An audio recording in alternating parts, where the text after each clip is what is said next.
I mean, one has to talk about the background. I mean, you have a very weak economy and weak economic growth for the last 6 quarters.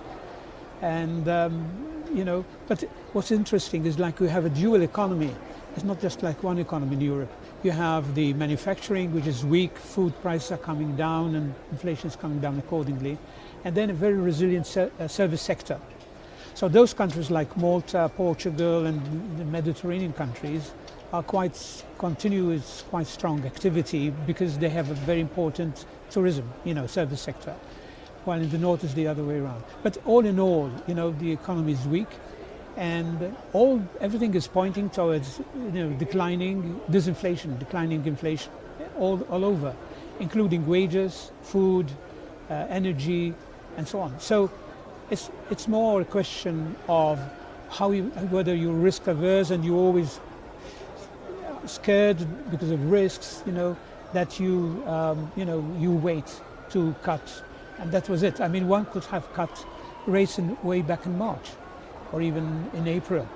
So we hope that the majority of the members in the governing council come June, they might, unless, they're still, especially with what's happening in the US, not that we follow, and it might have an effect. But I think June is the most probable where the majority would say, yes, I think, we have to start, because it's restricting the economy, it's restricting demand. And, if there is no reason for it, if we are seeing that the inflation is coming to our target of 2%, why do you continue holding the choker on the economy for nothing, Do you think the ECB is too concerned about what's just transpired, the fact that a lot of central banks missed transitory inflation, so are now concerned to show that they're hawkish on inflation and are concerned about getting it wrong on the other side?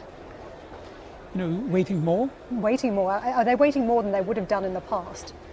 Yes, could be. Could well be that, they just want to be convinced. No, I think it's very, very subjective here. From my own experience, if you're risk averse, how can I, convince you that it's all coming down and it will continue coming down?